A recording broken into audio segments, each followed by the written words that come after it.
गसाइगावनि जारागुरियाव मैदेरनि उदखार। बिटिआर हालामनि सानजा फारसे मैदेरनि उदखार सोलिबाय थानायजों लोगोसे आरोबाव सोनाब फारसेबो मैदेरनि उदखार सोलिनो हमदों। ओनसोलनि सुबुंफोरा जोबोद गिखांनाय मोन्दों। गसाइगावनि जारागुरिनि गामि ओनसोलाव हाग्रानि मैदेर फालोआ आदार नागिरनानै खनले खनले फैनो हमदों। फैनानै थालिर बिफां, औवा बागान आरो बायदि बायदि आबादफोरखौ खहा खालामलांदों।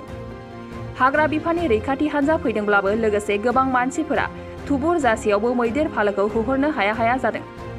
भुगिनांनाय रायजो राजाफोरा खौरांगिरिनि सिगाङाव मा फोरमायखो फै जों आबुङै मिथिनानै लानि।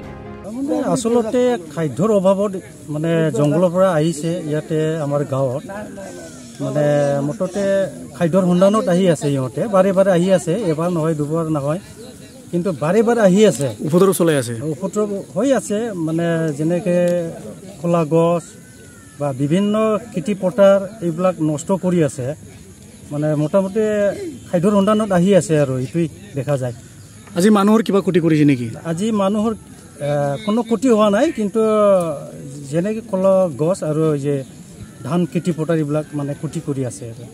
বন বিভাগ আহি খেদিবলৈ সক্ষম হোৱা নাই না এতিয়ালৈকে কোনো ব্যৱস্থা হোৱা নাই। ইহঁতে আহিছে দেখা পাইছোঁ, কিন্তু এতিয়ালৈকে খেদি দিয়াৰ এটা ব্যৱস্থা এতিয়ালৈকে হোৱা নাই আৰু।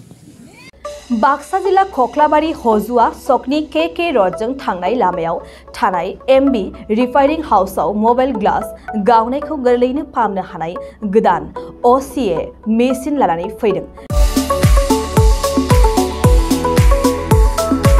नोंथांमोना खम बेसेनावनो गावनि मबाइल ग्लास बायनायखौ एमबी रिफाइनिं हाउसआव फाहामनो हागोन।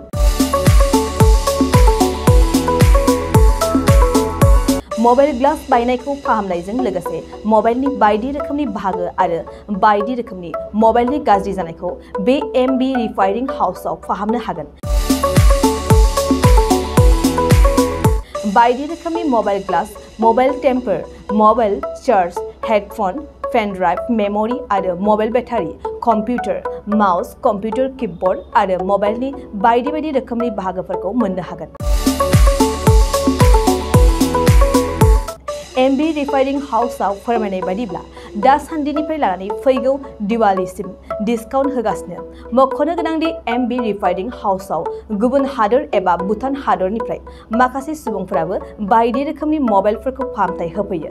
आबुं मोनथिनो थाखाय 8471972412 नङाब्ला 7002741465 जानबुं अनजिमायाव जगाजग खालामनो हागोन। सम फुंनि 8:30 रिंगानिफ्राय मोनाबिलिनि 8:30 रिंगासिम।